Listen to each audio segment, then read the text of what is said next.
We're on a mission from God. Wendy? So I got that going for me. Darling? Looks like I picked the wrong week to quit sniffing glue. Light of my life. We enjoy your films. I am a human being. I thought they smelled bad on the outside.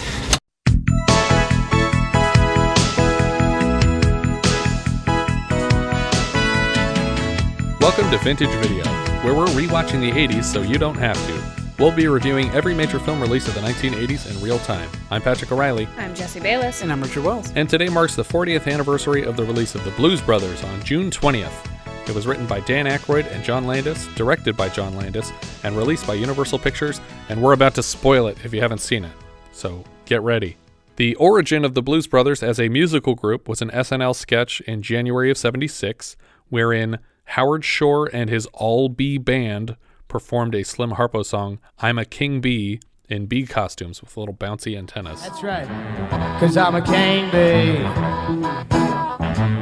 buzzing round your hat.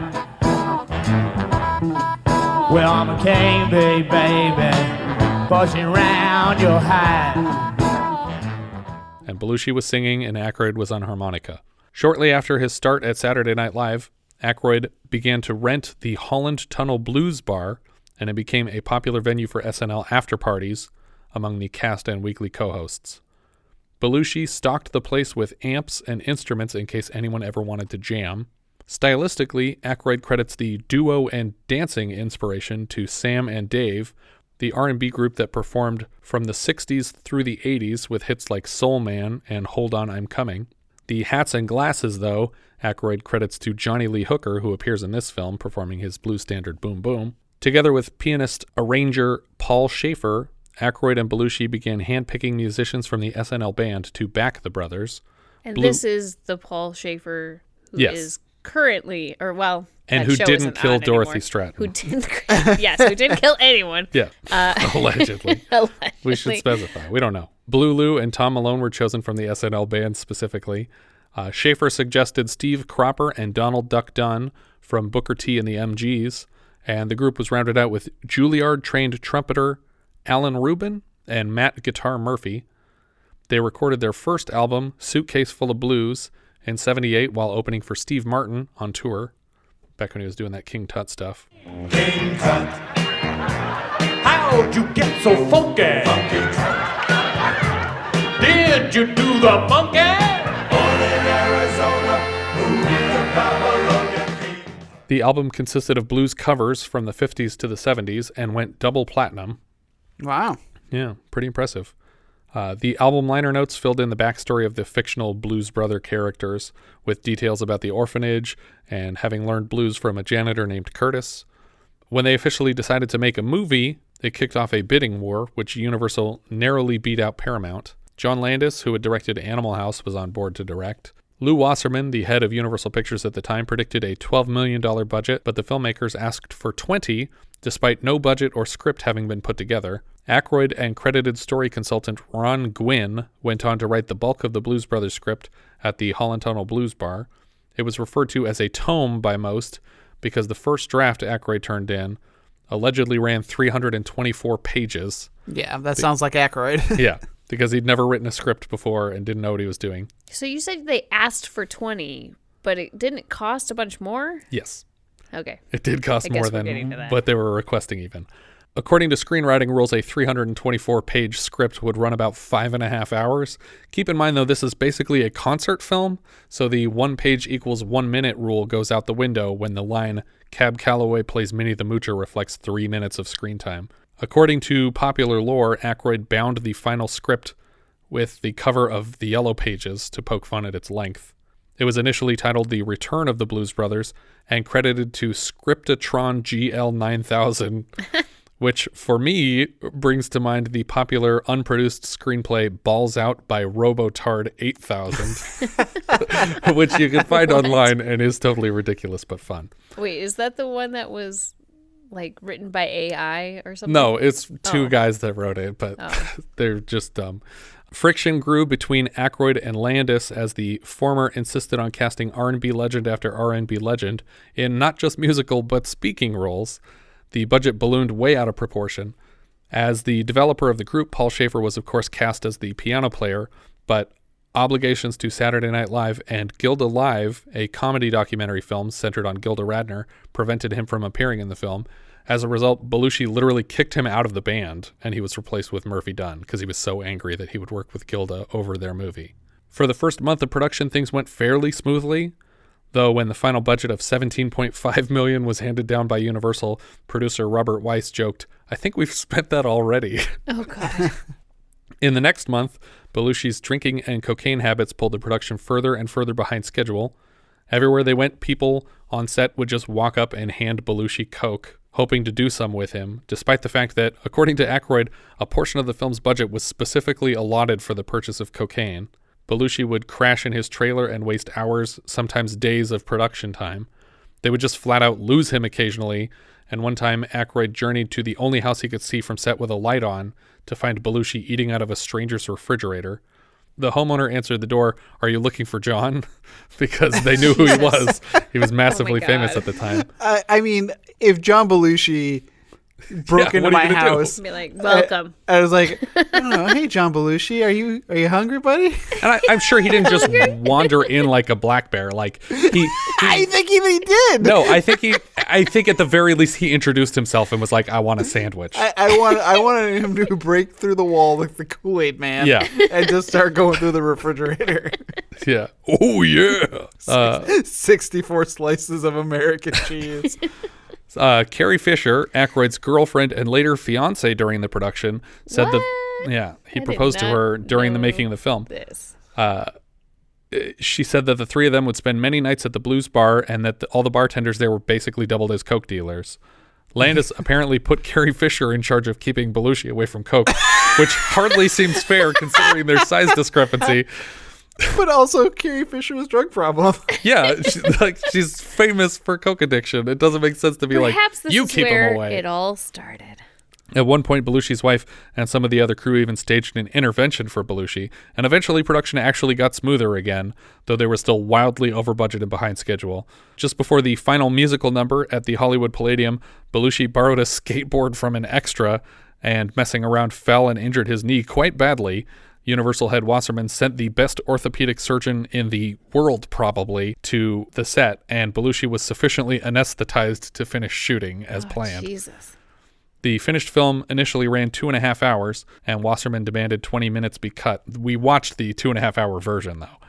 Belushi and Aykroyd, having left Saturday Night Live to make the movie, put a dent in the expected box office, and Belushi's most recent film role, 1941, bombed pretty hard, not to mention that this film released the same day as the wide release of Empire Strikes Back, which did not help. The final budget amounted to $30 million, but including foreign receipts, the box office take amounted to $115 million, less than half of which was domestic, which John Landis claims is a first for feature films, that an American movie would make more money overseas than it made here. Well, that's typical now. Is it? I guess Isn't it is, it? yeah. Yeah.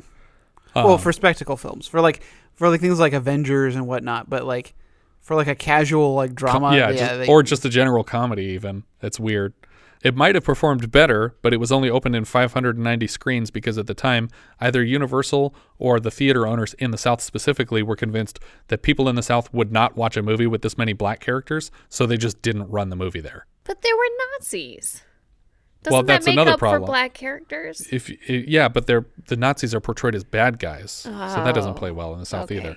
The movie was released, as I said, the same day that Empire Strikes Back, which nearly starred Dan and John as monsters because Carrie Fisher promised them she could get them roles in the movie. But when she spoke to George Lucas about it, he was like, no thanks. But Dan Aykroyd at least got into Temple of Doom. That's true, yes. And a sequel with many of the original cast members, Blues Brothers 2000, came out in that year, 2000. To give you an indication of the quality of Blues Brothers 2000, in the making of the first Blues Brothers film, 103 cars are destroyed. And in the second film, 104 cars are destroyed, which lets you know that they weren't trying to honor the first film. They were trying to outdo it. And they failed miserably. It's not well remembered critically or commercially. But it does have Paul Schaefer in it, which is nice that he got to be in a Blues Brothers movie. There's a moment towards the end where he asks if he can cut in on piano, and they let him play. Belushi was no longer around at the time to be angry and kick him out. He could no longer object. But yeah, why don't we get into this movie, shall we? Let's do it. We start with aerial footage of steelworks or some kind of a refinery. Looks like a volcano. There's like lava. And a flag is raised outside Joliet Correctional Center. Signs outside the prison advise passing motorists against picking up hitchhikers, which I liked. I'm sure those are real signs outside the prison. Those are actual signs outside prisons, yep. But it's just amusing that it's like, oh, this guy needs a ride. Like, oh, wait, that's a murderer. This is a bad idea. 2 jailers struggle to wake Joliet Jake Blues from his cell. He is escorted to where he will be discharged from the prison today. Frank Oz performs the standard prisoner release. Jake steps up to the counter and he taps tattooed fingers that read Jake across the knuckles. Oz gives him a look, and he is dragged by 2 other prison employees behind a line a few feet back. I can't figure out how Frank Oz fits into any of these people. Like, why is he in this movie? I think he's friends with John Landis, and probably Carrie Fisher dragged him along because she was like, hey, let's both be in both of these movies that came out. Was she in any scenes with him? No. They weren't in the movie together. No, but she knows him. Does she? Yes, he's Yoda. Yeah, I know he's Yoda. I'm just saying, like, Carrie they Fisher weren't in knows Yoda. scenes together. They don't have to be in scenes together to know each other. Oz gives him back everything he had the night of his arrest. The first time I remember seeing this kind of scene was in Clockwork Orange, when Alexander DeLarge is being released and he's getting all of his stuff back. But here, Jake is getting a broken watch, an unused prophylactic, a soiled one, his Blues Brothers costume, and some pocket money. He leans against the counter from behind the line a few feet back to sign an X because apparently he can't read. I'm assuming that's the joke here. Outside, the prison doors open with the mysterious bright light behind Jake as he walks to his brother Elwood, who just pulled up in a decommissioned police cruiser.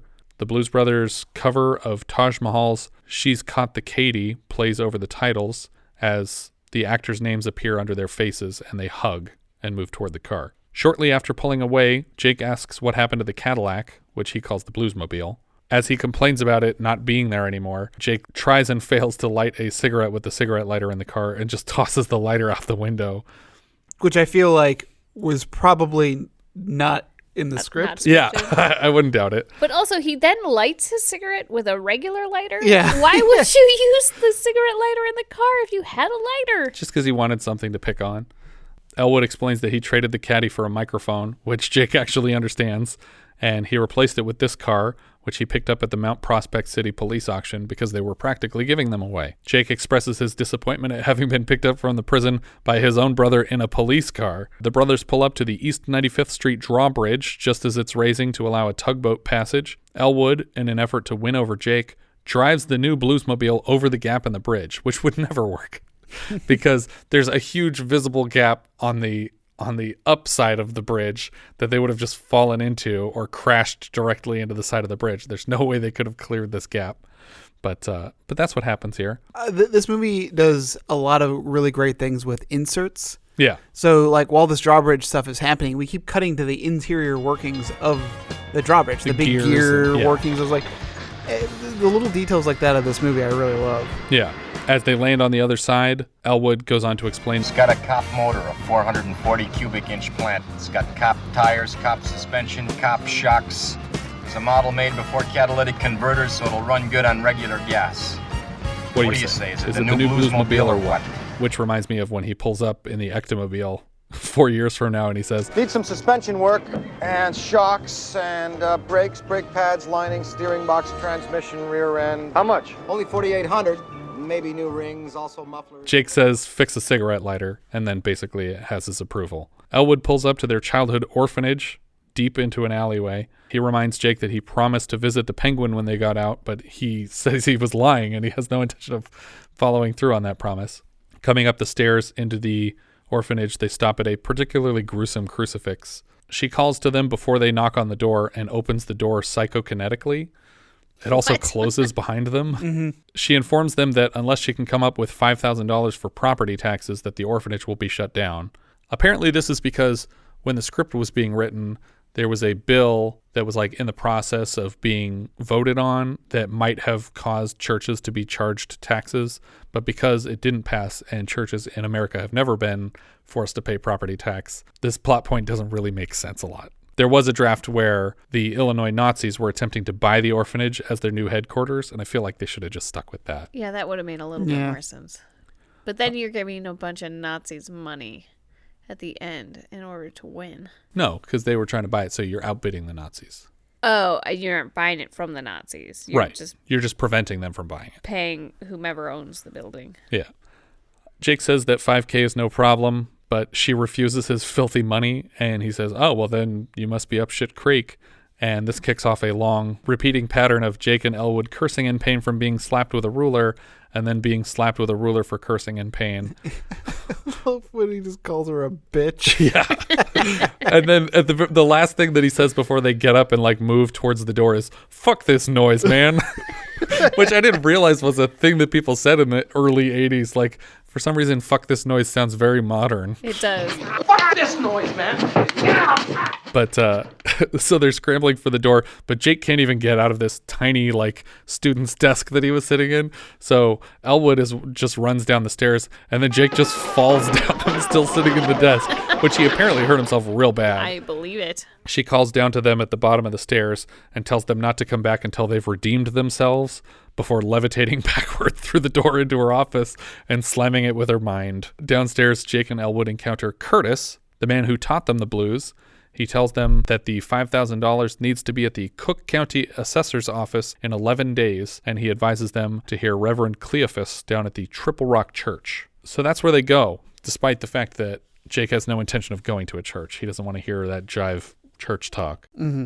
Reverend Cleophus is played by R&B legend James Brown, and he refused to lip sync the scene, so he actually performed the full song over and over and is dripping with sweat throughout this scene. But that was kind of his thing anyway. Yeah, in the trademark James Brown. Yeah. During his performance, light suddenly pours through a window and sets Jake aglow, and he starts repeatedly shouting, Bear!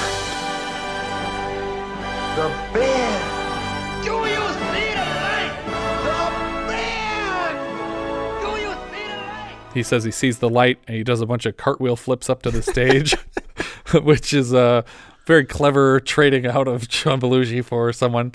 Later that night, they're driving listening to a Sam and Dave tape, and Jake says, we're going to get the band back together. We're going to earn that $5,000. We're going to save the orphanage. And Elwood doubts that reuniting the band will be possible at all. While they're having this conversation, they blow a red light, or possibly a yellow light. I didn't actually frame by frame it to see if they're breaking the law here. It's a yellow light. But they were within there. But they're very quickly being pulled over by officers Daniel and Mount, who are named after Tom Daniel and Sean Mount, two Universal executives who had pushed especially hard to get Landis's Animal House made, and they were rewarded with these characters. Elwood hands over his license and worries aloud to his brother that these cops probably have SCMODs. SCMODs? State, County, Municipal Offender Data System. A computer readout in the cop car reveals that Elwood's license is suspended. He has 116 standing parking warrants and 56 moving violations. Flashing text below advises the officers to arrest driver and impound vehicle. Instead of stepping out of the car, as is requested, Elwood pulls away at top speed, and because he's driving a police car, he can actually keep pretty well ahead of these police. Very wet roads make for some fun, slippery driving, and the cars are just skidding around in this suburban neighborhood. Jake is mad that they are headed right back to prison, when Elwood reminds him, we're on a mission from God. They loop around a mall parking lot for a while before Elwood points the car directly at the mall's Toys R Us, driving full speed. A customer inside, played by Gary McClarty, the film's stunt coordinator, holds up a Grover doll and asks an employee if they have Miss Piggy before the wall explodes behind him. The first shot here bothers me the most because a woman in a red shirt is clearly clipped and knocked over by the car as it plows through a row of shelves. I think that there are probably a fair amount of people who are injured in some way or another because there are just so many extras running around. And the car's not slowing down at all. Whoever's driving is intentionally driving as dangerously as possible near large crowds of people. Yeah, it does not look well coordinated in terms of who's running which direction and when. When the glass panes of these stores shatter, they're not breakaway glass. It's definitely not. It's full glass. Yeah. It's glass everywhere. It's an insane action piece, but if you showed me just this scene and told me that Landis would formally be charged with involuntary manslaughter for multiple deaths on the set of a later film, I would 100% believe you, because it doesn't look like they're being careful at all here. It looks actually very poorly coordinated. The car continues into the interior of the mall, deliberately drifting into multiple storefronts. Elwood and Jake nonchalantly comment on the mall's spaciousness and wide variety of goods and services. Baby clothes. This place has got everything. The pair of police cars, presumably part of the pursuit through the mall, are inexplicably doing donuts in the middle of a display of plants and easels loaded with paintings. They're just circling around. Like, at first I was like, oh, is there something stuck on his tire and that's why he can't drive straight? And it's like, no, they're just literally doing donuts on purpose here. Not trying to chase the car at all. But this mall, which I'm assuming is probably a real mall, like, is just fully stocked. Like, they're not, nothing's fake. Yeah. Like, it's all really full of stuff. That is true. I honestly don't even know how they did this movie for $30 million. Because this mall scene and the number of cars that they wreck throughout the entire film is just mind-boggling. Somehow one of the cop cars is ramped up and flipped over on its roof. The cop in the driver's seat desperately gripping his hat is director John Landis. The Dixie Square Mall had been closed for over a year when it was rented by producers for this sequence. The various companies featured in the mall were invited to set up storefronts as free product placement in the film, with advanced knowledge that the displays were at risk of being destroyed by stunt work. Guaranteed. Not at risk. Yeah, but they just said at risk. And then even though the car is clearly just swerving to destroy them, Universal was later sued by the mall for $87,000 for failure to return the mall to its original condition, something that had never been agreed upon. That's really their bad. They lost that suit. They did. The new Bluesmobile bursts out of the JCPenney window and back into the parking lot and off into the night. Officer Mount promises, I'm going to catch that sucker. It's the last thing I ever do. We also get the first officer of many officers shouting, They broke my watch. Yeah, You know, which I think is revenge for them breaking his watch. They destroyed so much in this scene. They must have just had like one take on all of this stuff because they're just destroying actual storefronts and glass and all this stuff. So they just get 9 cameras on it. You better hope you got that shot. Yeah. Well, because you see things and people hit the cameras. Yeah. Like, I mean, or the protective. They definitely boxes destroyed around. at least one camera on this. We also get our first of many of Henry Mancini's Peter Gunn theme here. This is the theme that currently starts every episode of this podcast. Mancini, and Spy Hunter, if you for our NES classic NES crowd. Everyone remembers that. Mancini previously scored Little Miss Marker for us earlier this year. Elwood parks the car in this tight garage that's labeled CTA E-Train Power Transformer, High Voltage Danger. It's like this little brick house in a back alley, and this is possibly what's imbuing the vehicle with its magical powers that exhibits. As the brothers walk back to their apartment, Carrie Fisher is suddenly seen smoking in a car, and she lifts a rocket launcher to train it on them and fires several explosives into the door to their building as they hit the floor. They dust themselves off from under a pile of rubble and just go inside like nothing happened. And they're like literally pulling the doors off of their building because it's completely destroyed. In the lobby of their building, an older gentleman asks if Elwood remembered to get his cheese whiz. Apparently he did. He's had it in his pocket this whole time. We step into the, I'm going to say about 50 square foot apartment. Jake asks how often the train goes by. How often does the train go by? So often you won't even notice it. Jake sits on Elwood's bed while he toasts some white bread on a stovetop, which is apparently his thing. Yeah, he's like cooking it with the handle of a Jiffy Pop. Oh, I thought it was a coat hanger that he folded. Oh, was it a coat hanger? Okay. Either way, it's a bit of wire over a burner. Yeah. Jake worries that the cops will track them down with the address from his license, but Elwood explains that the address on his license points to Wrigley Field, so they should be in the clear. Jake passes out on Elwood's bed, and Elwood throws a blanket over him and sits in the window to watch 5 more trains pass. Every time they show this window, there's a train going by, sometimes 2. In the morning, Carrie Fisher pulls up again just as police are doing so. John Candy, I think, is Jake's parole officer, and he's speaking with the cops and laughing about the Wrigley Field bit, but they seem less amused by it. Just as the cops and John Candy are bursting into the actual apartment, Carrie Fisher triggers an explosion in the building, which just destroys the entire building. Yeah. It all collapses in on itself. The bottom drops out of their room, and you see Dan Aykroyd just drop through the set. Mm-hmm. And it's Dan Aykroyd. It's not a stuntman. He's leaning in the corner of the room and just falls through the floor, and the bed tips forward and dumps Belushi down. The brothers wake up under this layer of bricks that are comically folied because they're clearly like foam bricks. Right, but the heaviness, the weight of the bricks can be heard. Yeah, it just sounds like clay scraping against each other. And suddenly they're remembering their plans for the day. They never question for a second what just happened to them.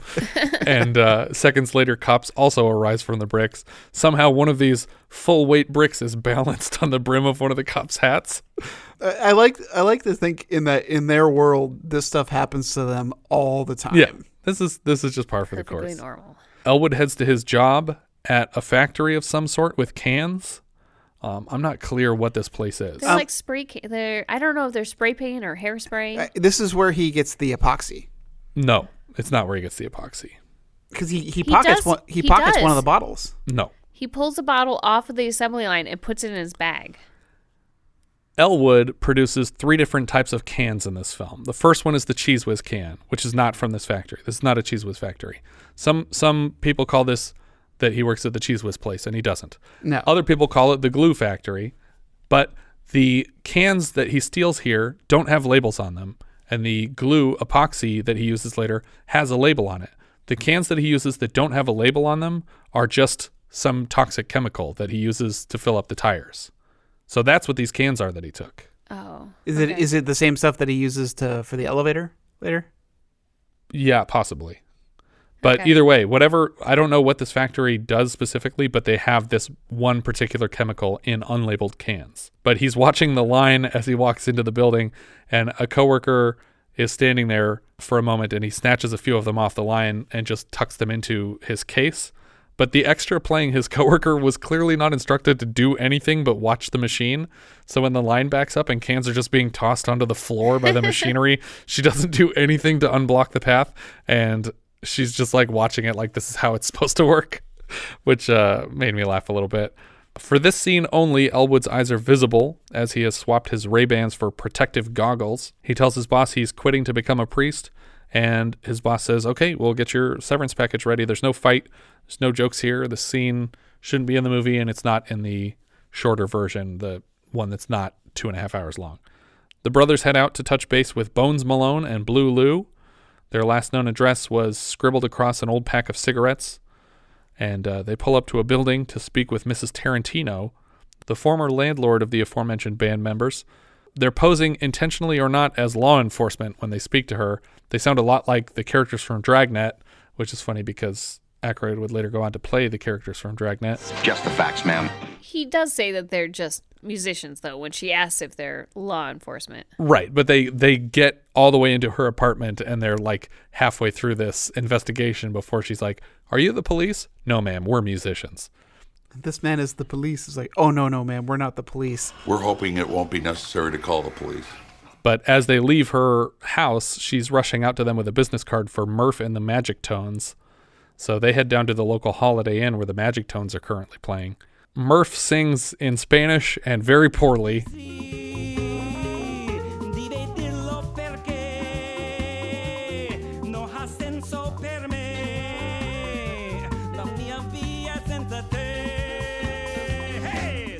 I don't know if it's a joke that he's singing badly or what, but it's very off tune and bad. Murph and the Magic Tones are 5 of the full 10-member band. The original script had a separate story about collecting each member. Oh, God. Jesus. The waitress in this scene is John Belushi's wife at the time. Some of the members ask if Jake has the money that he owes them, and Elwood claims that Jake was in prison for sticking up a gas station to try and pay their room service tab from a Kiwanis gig in Coal City. Upon learning that they're getting the band back together, they explain that Mr. Fabulous is now the head maitre d' at Chez Paul and will never again join the band, and that Matt Murphy and Blue Lou run a restaurant with Matt's wife. The brothers are not dismayed by this news and repeat, we're on a mission from God. The Bluesmobile skids to a stop at the valet outside Chez Paul, possibly a reference to banished band member Paul Schaefer. As they walk in, Mr. Fabulous is on the phone, but still blurts out, Oh, no. I thought it was supposed to be 5 years. because he immediately recognizes Jake is there and should not be.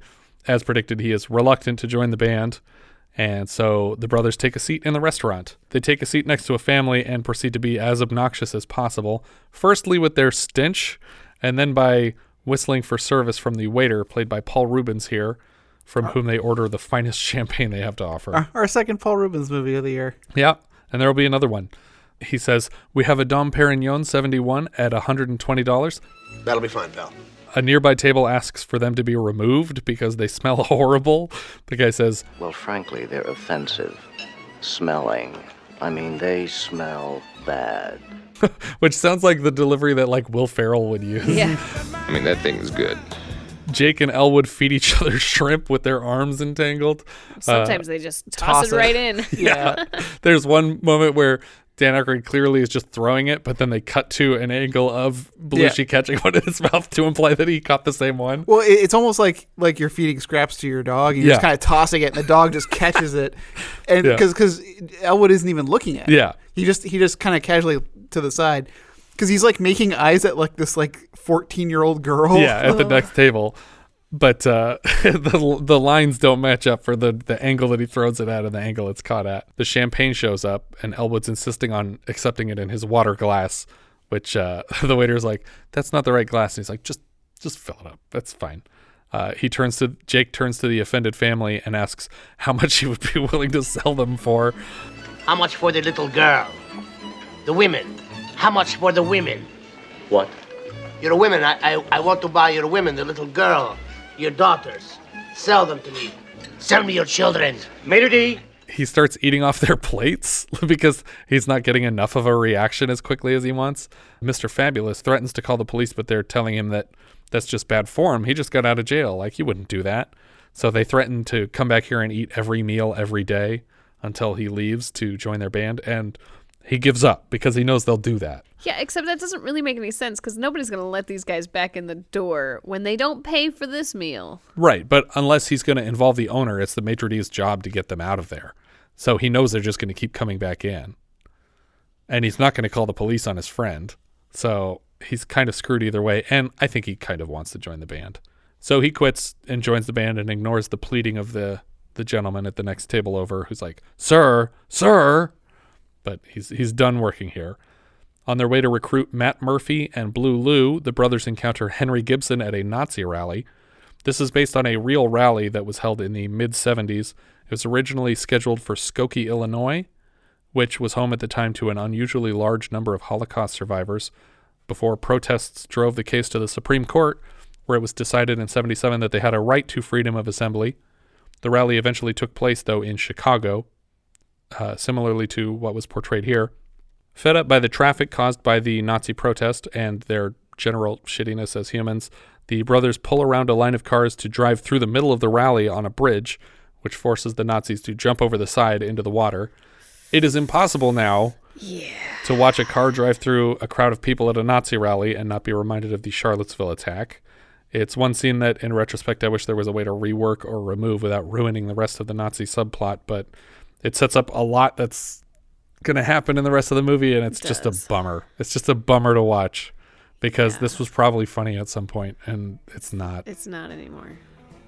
The brothers pull up to the Soul Food Cafe, where Johnny Lee Hooker is performing Boom Boom outside to a massive crowd. Boom, boom, boom, boom. How, how, how, how. Hey, hey. Come on home. Landis gets these super long telephoto lens shots to accentuate how crowded the streets are, and it almost makes it look like the Bluesmobile is about to crash into people because you're looking so far down the street. Mm-hmm. But they pull up and they park, and instead of going in, they just sit outside and let him finish the song. Yeah. They listen through the end of Boom Boom. As the song trails off, Hooker announces that he wrote that song back in the 50s, and another gentleman seems to take issue with the claim, and an argument ensues as we move inside. Elwood orders some toasted white bread, dry, and Jake orders 4 fried chickens and a Coke from Aretha Franklin. As she relays the orders to the chef, Matt Murphy, he recognizes the orders and rushes out to greet his friends. Aretha seems unamused as she overhears the plan to reassemble the Blues Brothers. She tells him that he needs to think about this decision. You better think. Apparently, like James Brown, Aretha had a difficult time with the lip sync. This particular scene was cobbled together from hundreds of takes because she couldn't get the hang of just singing along to a track and wanted to sing it out loud. And I have a feeling that that's pretty typical for good musicians, that if you are really good at what you do, you can't just repeat the same performance that you had on one recording once. Yeah. Well, I don't think this is her original recording of it, is it? Maybe it is. I think they recorded it new for the film, but yeah. Well, either way, it's a track that she's singing to. You recorded it once, and now you're asking me to repeat exactly that one recording. And that's true. And good musicians are constantly evolving and changing how they perform. Especially in her type of music where there's a lot of improvising and there could be a lot of like changing it up from performance to performance. We were watching this movie with our 6-year-old daughter, Addie, and she pointed out while we were watching it, she was like, this lady's a really good singer. They should get her in the band. Like, what's her name? She seems like she could go places. But even after this display, Murphy is somehow able to shut her down, and he tosses his apron aside and leaves with the brothers. And Aretha gives a reluctant permission to Blue Lou to follow them, and he rushes out immediately as well. After hours, we see a salon called Curl Up and Die, where Carrie Fisher is reading the instruction booklet for a flamethrower. And on her desk, we see a bunch of photographs of her and Jake together, which kind of explains a little bit more what's happening, but we're still not totally clear on this lady's story. The boys head to Ray's Music Exchange, and inside the guys are looking at some instruments. Ray Charles interrupts them to remind them of store policy that an employee must be present before an instrument can be handled. A child sneaks into the store and reaches for a guitar on the wall, and Ray puts 2 bullet holes in the wall next to the guitar to scare the kid away. And you have to wonder what he's aiming at. Yeah. Now, go on, get. He prices a nearby keyboard at $2,000. And when they say it doesn't have any action left, this forces Ray to kick off a musical number. And they go into, I think it's called Twist It? Tail Feather. Or Tail Feather. Okay, there you go. I think it's called Tail Feather. I love now I think that. I love how well you edit this show to make yourself look like you know I'm a everything. Brilliant guy. The rest of the band jumps into play, and somehow even people outside the store are dancing to the music. Another thing Addie commented on. It's funny because they're pretending they can hear the song. I love Addie's observations on movies. But they play the rest of the song, and we cut to that night. The band is pulling up to a Howard Johnson's to use a payphone to try and lock in their first gig. This was something Addie was also confused about. Yeah. She's like, why are they going into this box? Yeah.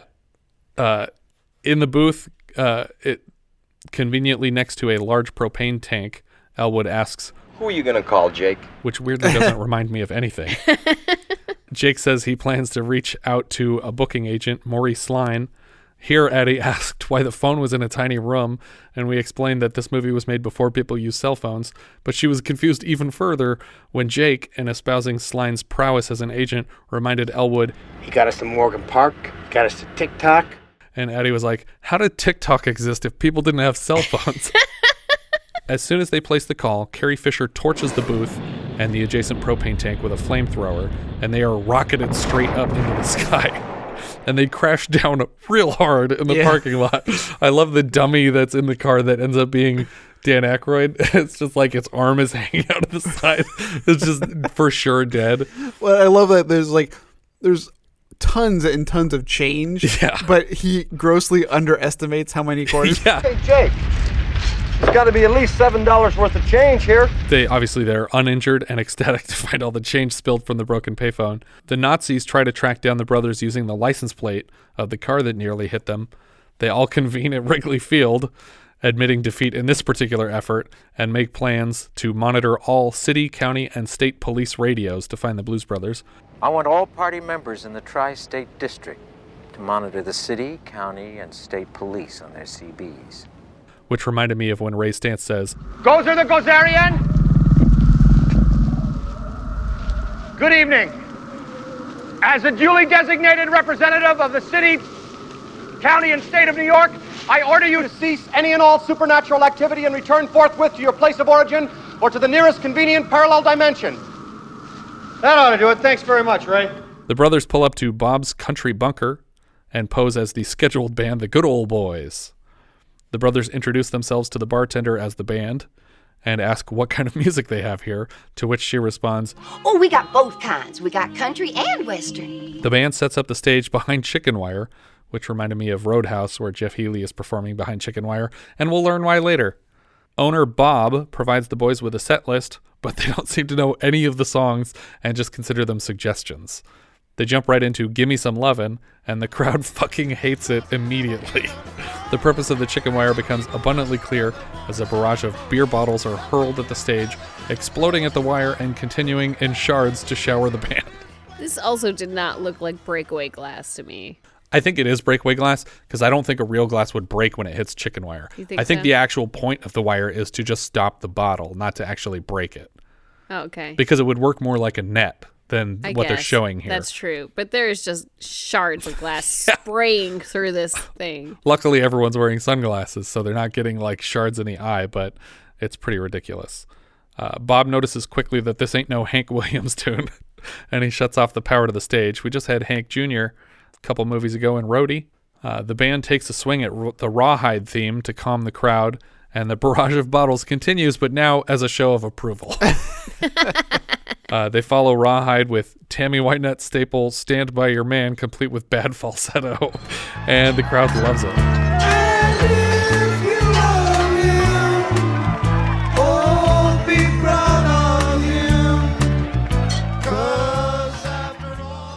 They close the show with a Rawhide reprise, and while they're packing the stage, Bob informs them that their $200 check only covers part of their $300 beer tab, because the first round was on the house, and they assumed all of it was, but it wasn't. Jake steps outside and warns the band to take off so they can skip the tab, when the Good Old Boys arrive, led by Charles Napier, and they pull up in an RV apparently hours late for when a show would have started. That's slightly confusing because the bar is empty at this point. They're basically closing for the night. And they didn't make any sort of excuses about being late. No. Jake poses as a representative of the Musicians Union, Local 200, and asks to see their permit to play. Jake tells Bob that they're writing him a check in the car now, and then the Blues Brothers skid out of the parking lot as fast as they can. Bob jumps in with the Good Old Boys, and a chase ensues. The Good Old Boys fire a shot through the back window of the Bluesmobile. They start racing faster and faster down these old country roads. Officers Daniel and Mount are stationed across the street from a billboard for See You Next Wednesday, which according to the poster seems to be some kind of King Kong ripoff. The film is a recurring gag in Landis movies, and according to the billing here stars Donald Sutherland, who famously took $50,000 for his role in Animal House over the offered 15% that would have made him millions comparatively. The title See You Next Wednesday apparently comes from the last words that Frank Poole hears from his father in 2001: A Space Odyssey. See you next Wednesday. Daniel and Mount move to chase the Bluesmobile and immediately crash headlong into the Good Old Boys RV and just completely destroy it. Some of these guys would have been dead, but somehow later in the movie it's totally fine. Yeah. Nothing happened to this RV.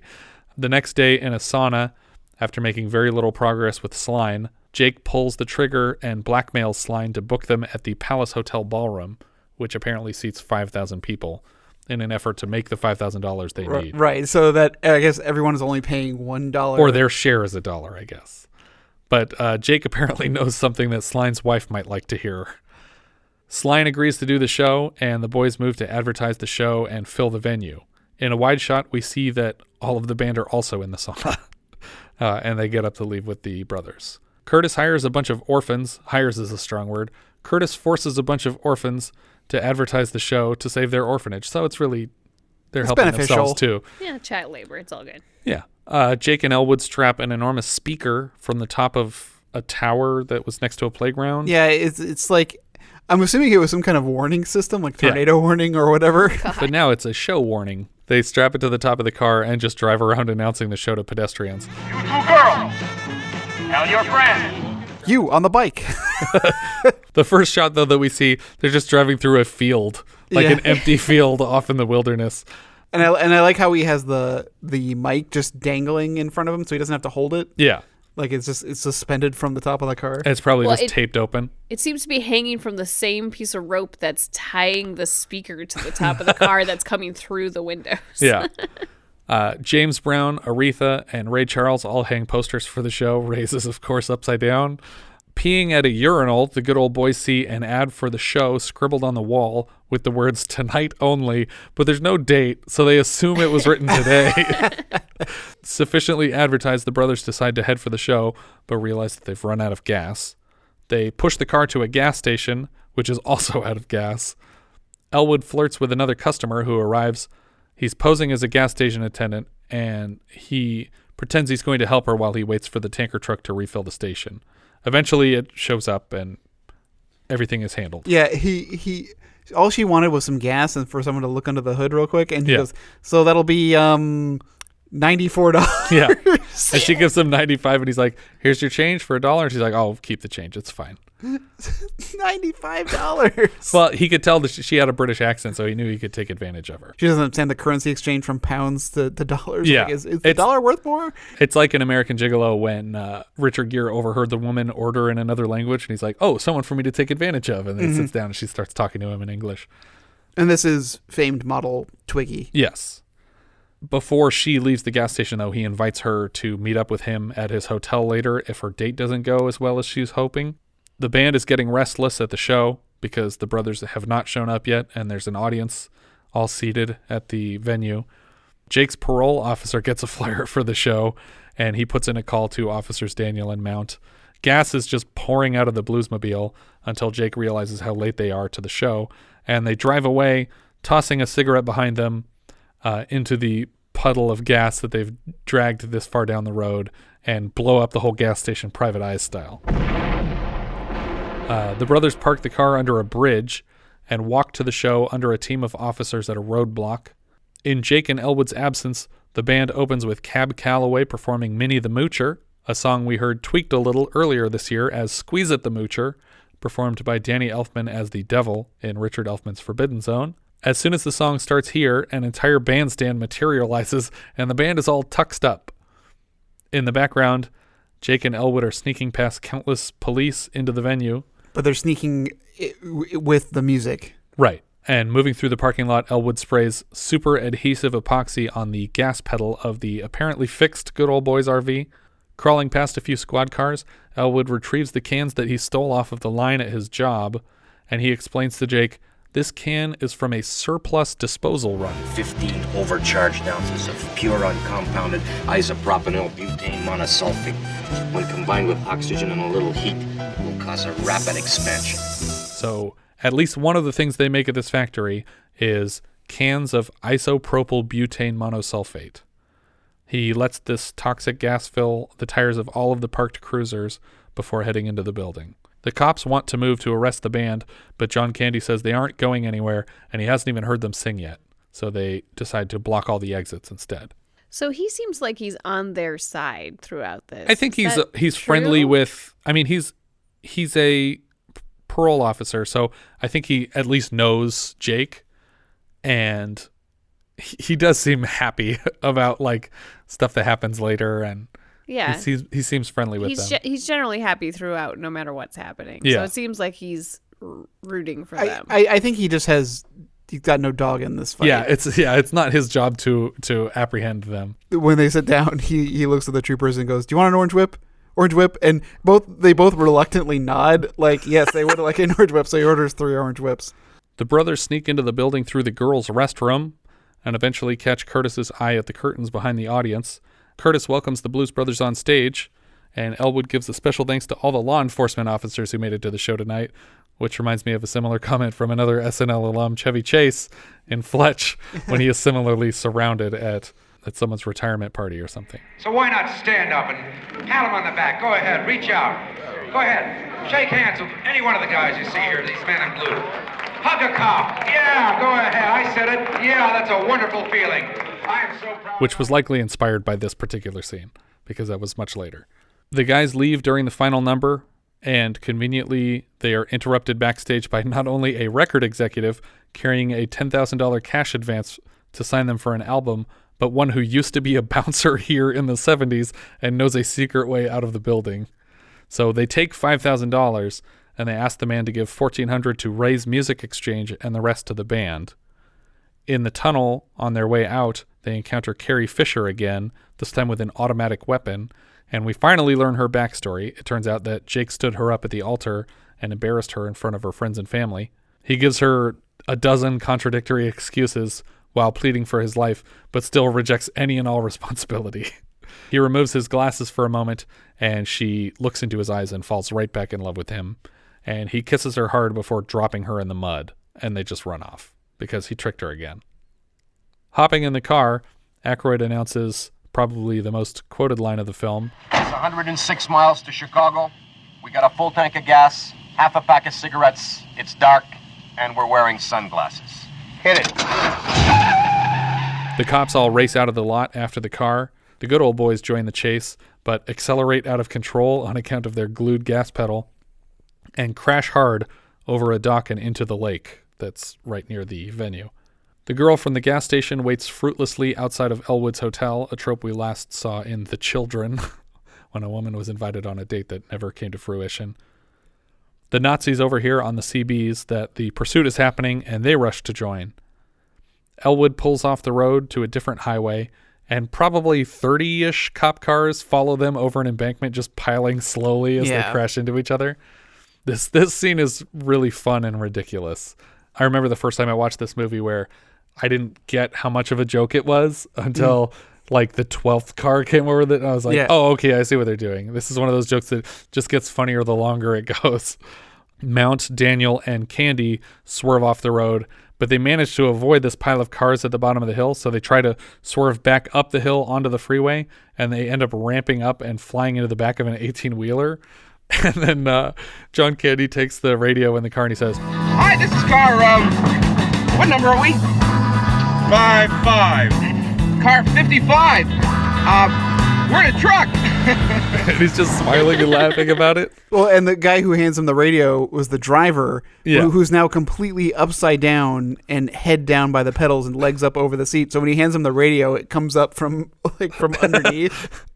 It's great. We see a quick montage of like Mounties and Coast Guard joining the race, and then we get maybe my favorite line of the whole movie over the CB. Use of unnecessary violence in the apprehension of the Blues Brothers has been approved. Literally hundreds of police cars chased the brothers through downtown Chicago, which was completely blocked off for 6 consecutive Sundays for the production. That's impressive. Yeah. The chase moves along the bridge where Batman's Tumblr raced to foil the Joker's plot in The Dark Knight. Not his website Tumblr, but his vehicle Tumblr. He wrote really angry poetry at the Joker. Elwood comes out of the tunnel so fast that he flies over a roadblock and just barely clips a police car as he goes by. And then he blasts under the L train at 118 miles per hour, which looked fake in the dailies after the first take, so they added pedestrians for take 2 to prove that the footage wasn't being sped up. But they're literally driving 118 miles an hour under this train. Jesus Christ, why would you put people anywhere near that? Because you're John Landis. They swerve left to avoid a sudden cop, and their entire tail crashes into it. All these police cars behind them just go full speed into the side of the car blocking the road. And then they just get angry and just start opening fire into the public. They're just firing their weapons down the street. The Bluesmobile passes an alley, and hiding in this alley are the Illinois Nazis in a couple of Christmas cars. They got a green car and a red car, and they pull out to pursue the Bluesmobile. The Nazis start shooting at them, and the car throws a rod. So I love...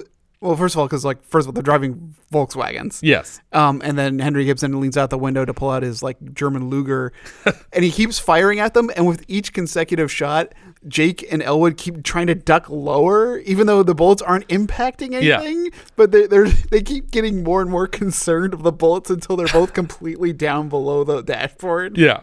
But then one goes through the dash, and the car throws a rod and starts coughing this weird gunk up. It's like spurting oil up over the windshield, which Jake has to climb out on the front of the car to wipe away. The new chase leads somehow to an overpass in Milwaukee, which was still under construction at the time. And the The Blues Brothers barely stop before going over the end of this unfinished freeway section. They throw the car in reverse so hard that it does a backflip over the Nazis as they drive under it to go off the cliff. But suddenly they're thousands of feet in the air, dropping from the height of a skyscraper past the Chicago skyline and fall through the city street, leaving like this 8-foot hole in the ground in the shape of a car. The Bluesmobile, having looped around, I guess, jumps over it with its magical jumping powers. Yeah. But the second Nazi car drops right in behind them. So they're just stacked in this hole. Jake and Elwood skid to a stop outside the county cook assessor's office. Upon exiting the car, it erupts into a pile of parts, and they take a moment to grieve, and the statues outside the building are grieving with them. Mm-hmm. I love this effect. Why? I think it just looks so great how all the parts just pop right off. Yeah. Moving inside, they pile everything they can find against the double doors to buy time. Cops and firefighters are chopping away at these barricaded doors to get into the building. An arriving SWAT team huts incessantly. Tanks are dropping off army troops. Yeah, like the amount of extras in this scene, and because they also drive through a building in the plaza, and I was looking and like they were leaving like all kinds of like skid marks on the internals. Like they must have had to lay fake floor something down, like that. Because I mean, like taking out windows and putting them back in that's one thing, but if you like you can't take the tire tracks off of the concrete outside of this building. Yeah, exactly. So they must have had to lay down. I don't know what they did because there's just. My guess, they just destroyed the concrete and left. But this is a total madhouse. Apparently, there were over 500 extras used for this scene of them blockading the Daily Center. So many shots in this movie have ridiculous amounts of extras. Like when they're dancing outside the music store. Yeah. And in the mall, it's just so many people everywhere. And here they're all in uniform. Like that's twice as much work. Oh yeah. How did they only spend $30 million on this movie? It's actually impressive for the budget. We get a shot of Dan Aykroyd in front of a no smoking sign in the elevator 4 years before it would happen again in the Sedgwick Hotel in Ghostbusters. The brothers destroy the elevator on their way out with the same can of gas, I guess. Midnight Madness style, so that no one else can use the elevator. I love the screwdriver that he uses, like one of those like jam it in. Yeah, like where it's like torque driven, like you just plunge it down and it completely pops the screw out. Yeah, and then he uses it to pry the panel off so that he can spray the gas in and blow all the electrical stuff. But again, it's just one of the things he has on him. Yep, like he always has these things on him. He's very prepared. When they get to the assessor's office, there's a sign in the window that says "Back in 5 minutes." Eventually, the brothers strong-arm the man running the office into processing the $5,000 payment to save the orphanage, and he does it and hands them the receipt seconds before they are handcuffed at gunpoint by this entire team that has finally gotten into the building. We cut to months later, maybe, where the band is performing Jailhouse Rock at Joliet. Walked through a party in the county jail. Prison man was there and it began to wail. The band was jumping and the joint began to swing. Should have heard this knocked out jailbird sing. Let's rock. Everybody, let's rock. Why was the band arrested? They actually didn't do anything. That's a good point. They evaded $100 bar tab? Well, they definitely all got out of prison before Jake and Elwood did. Because were they all in prison? They were all performing Jailhouse Rock together in the jail. No, I thought you meant previously. Oh, no. But I'm saying, based on my knowledge of the future of this story, when Elwood gets out of prison, all the other guys have been out of prison for a long time. Yeah. So Elwood and Jake definitely went in for the longest. After the credits, we see an advertisement for Universal Studios Hollywood with the parenthetical "Ask for Babs," which is a reference to a character from Animal House who, according to the film's epilogue, went on to become a tour guide at Universal. The same advertisement can be seen at the end of Animal House, obviously, and apparently guests who asked for Babs were provided with some unspecified incentive as late as 1989 when the park announced it would no longer reward the phrase. So I don't know what the reward was, but apparently for a while you would get something for saying, "Hey, I was told to ask for Babs when you go to Universal." But, who would you ask? I don't know. Whoever you like turn your ticket into, I guess. John Belushi here was Joliet Jake. He's also in Tarzoon Shame of the Jungle with Bill Murray. from 1975. He was in Animal House, Going South, 1941, Continental Divide, and Neighbors. And that was it. He was an original SNL cast member and is probably best remembered for that, if not Animal House. This in Animal House. Oh, yeah, I'd say like his character was Bluto. Yes. Yeah. Frank Oz was the corrections officer at Joliet. He's the voices of Fozzie Bear, Miss Piggy, and Yoda. We went over a lot of his credits in our Empire Strikes Back episode, but he also directed Bowfinger, Indian in the Cupboard, What About Bob? Most recently in Knives Out. Right, he's a character in that. Dan Aykroyd was Elwood. He wrote this with Landis. He wrote and starred as Ray Stantz in Ghostbusters. He wrote and starred in Dragnet. He wrote and starred in and directed in Nothing But Trouble. So he writes for himself, and he does a good job. Kathleen Freeman was Sister Mary Stigmata. She's Joe Dirt's foster mother. She's the old woman in the first Shrek movie. She's back in Blues Brothers 2000. She's Peg's mom on Married with Children. Yeah. She's Miss Olin, the teacher in Hocus Pocus. Yeah, many great roles. She's a character actress. She does voice acting. She was the voice of Fenton Crackshell's mother in the original DuckTales run. I got that on here.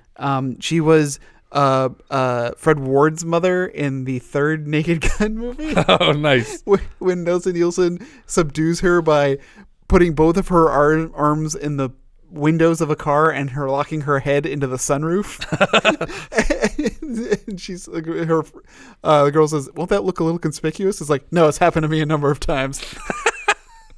She's also Microwave Marge in Gremlins too. Oh yeah, Microwave Marge. And she played Rose Magruder in Off the Wall. That's the one where the kid does the graffiti. She's an attorney. Okay. This is a MacGyver episode.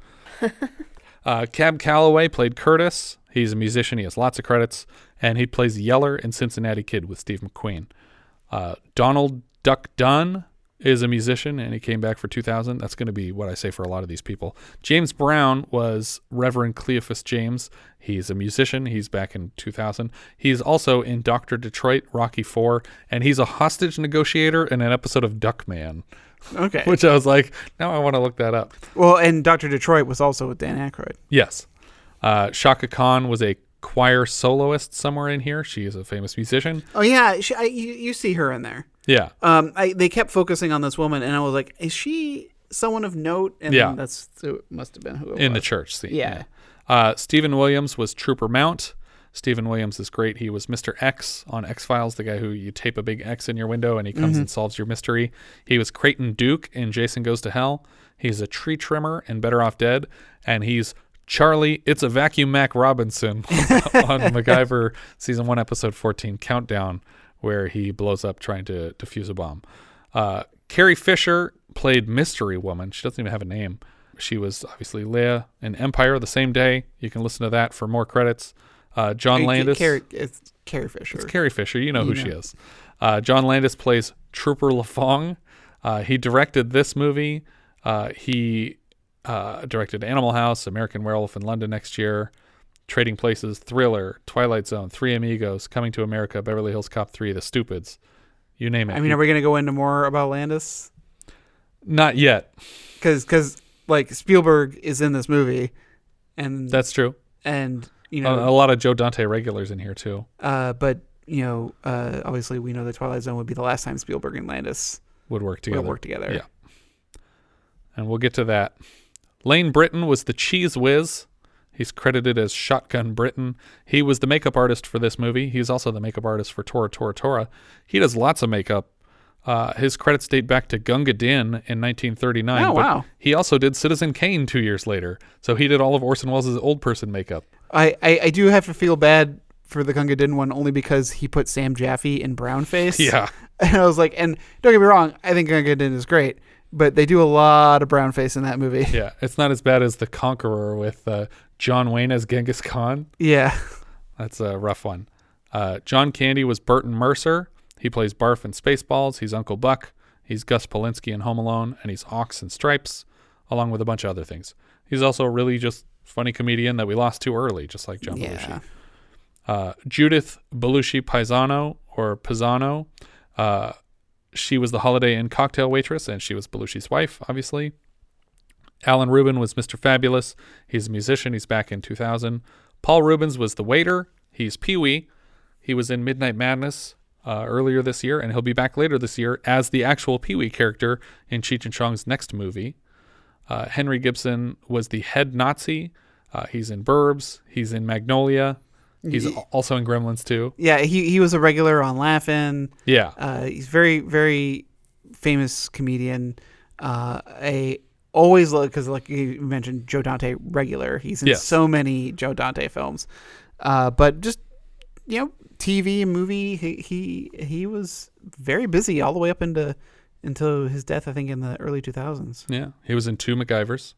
He was in the one where he played the silent film actor. Oh, that's right. And he also had a cameo where he had like a station wagon full of kids that he was getting fast food for in Harry's Will. I remember that.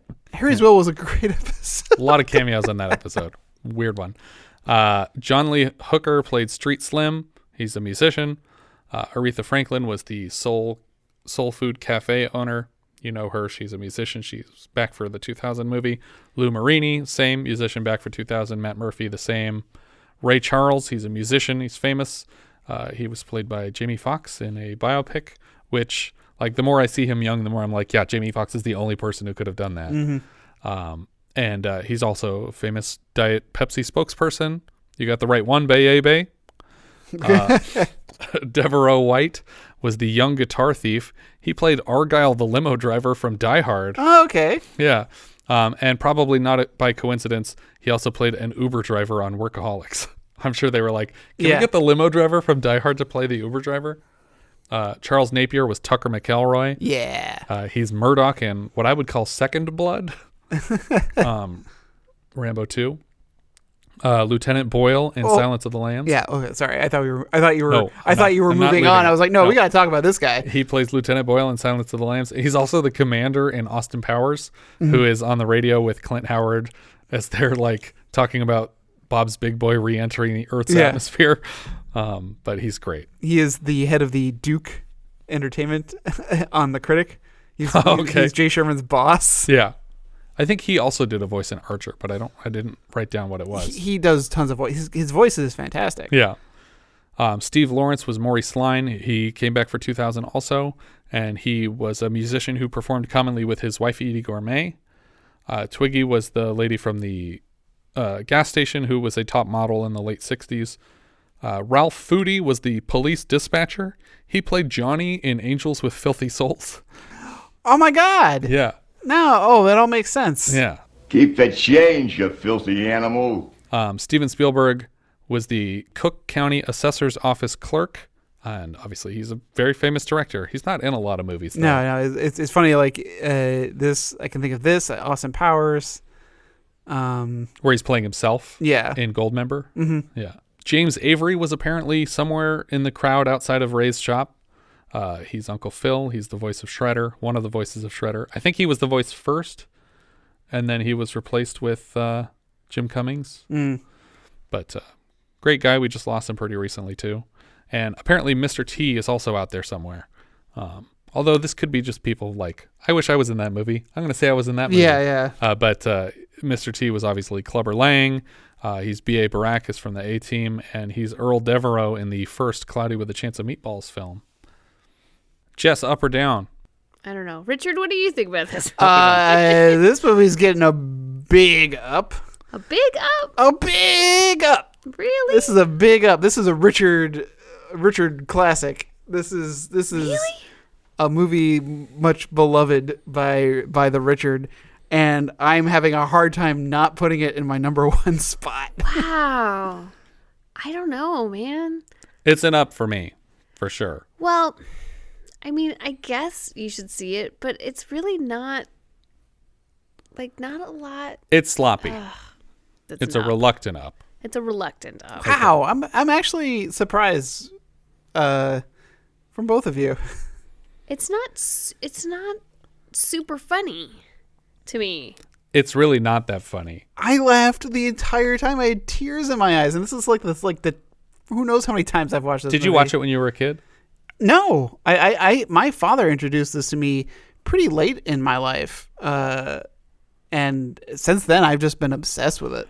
Because I saw it for the first time, I think either late high school or early college, And I had always heard that it was like one of the funniest movies ever made, and that John Belushi was a genius that we lost before, his time. But he's not funny. Nothing he says in this whole movie is funny. I could probably agree that he is not as funny as he could be. I think that people misremember how funny he was. I think that dying as early as he did has done a lot for his legacy. I think that happens for a lot of people, obviously. But I don't think, because I also don't happen to like Animal House very much. I don't like Animal House at all. So between these two, if these are like showing you who John Belushi was as a character, I don't care for his work. But the music is obviously great. I love the music. I think Dan Aykroyd is doing a hell of a job. I think he's carrying their side of the story. But I think that if you'd cut the car accidents and the music together and skipped all the stuff about the band getting back together, I would have been totally fine with this movie. I like John Belushi on SNL. I enjoy his skits. I didn't see him on SNL. Well, I mean, I didn't watch it when he was originally on, obviously, but the stuff that I've gone back and seen, which is probably mostly highlight reels, I liked that stuff. But this movie just doesn't, I don't know, it just doesn't make me laugh. Well, I also feel that watching the extended cut is a bit of a disservice, because 17 minutes is a lot of time to add back into a movie. It's already a very long movie, Yes. an unnecessary long movie, even without the 17 minutes, as far as I'm concerned. And so watching a lot of those extra scenes, I was just like, Why is this in here? This doesn't really add anything. Even some of the scenes that were literally just a line of dialogue, like when they go to see the penguin, and I can't remember what Elwood, because I don't know the scenes because I've only watched the theatrical version. Yeah. But Elwood says something and Jake just repeats it back in a snotty voice. I was like, yeah. That was one scene that was cut back in, maybe 2 seconds, and the whole movie is filled with those 2, 3. I was like, why does it keep getting washed out? And those were cut for a reason, and they didn't add anything. And so I feel it makes the film a little more arduous to watch. Yeah, I will agree. But I just adore this movie. Yeah. I enjoy all the music. I think I like the characters. I just don't think that it was a well put together movie. Yeah, I think it was definitely pretty sloppily shot and edited. I think that everybody was on a lot of coke and they had to make a movie, and so they made the movie, and that it wasn't their best work. I don't think it was anybody's best work. But honestly, if you gave me this or The Stupids and A Desert Island, I'm taking The Stupids. All right, I'm going to take The Desert Island. Yeah, because that's just like, those are worth millions of dollars. Yeah. But yeah, where does this go on your list, Jess? Yeah, after I go and complain about it, it's actually on the top. No, it's not that. It's not that high. It's looks like 17th place for me for the year. Okay.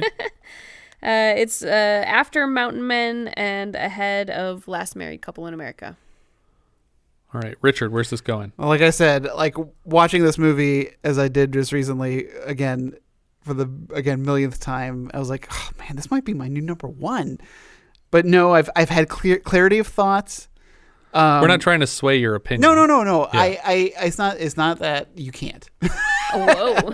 You cannot. I am obstinate on this. No, but I'm going to put this in fourth position, just after Ninth Configuration, because again, Ninth Configuration was just like a marvel to my eyes that I had never seen. So this puts it between Ninth Configuration and Where the Buffalo Roam. All right. For me, this is going just above Folks and just under Saturn III, which is still pretty high on my list. It's in my top 20. Saturn III is in my top 10 still. It's good. It's wonderful.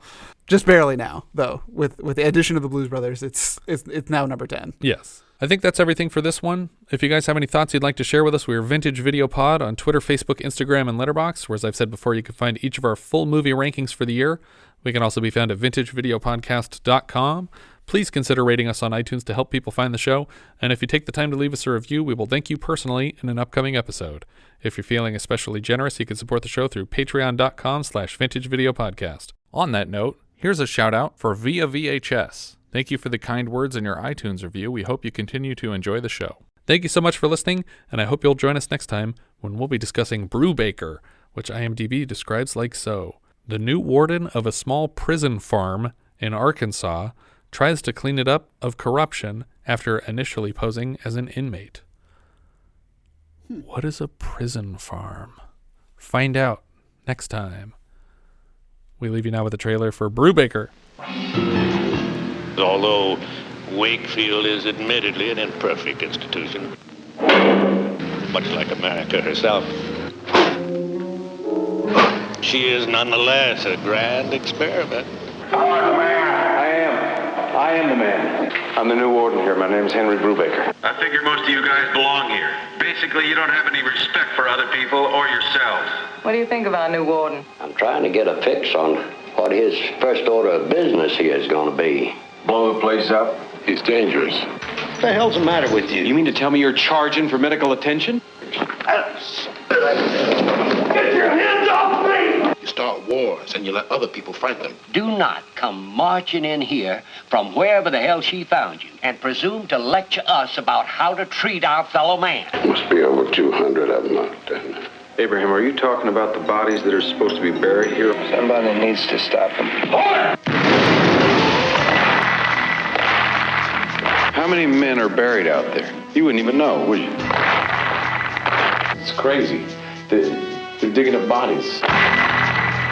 That's murder they're talking about in there. And if they condone it, how are you going to turn around and tell these guys why they're locked up?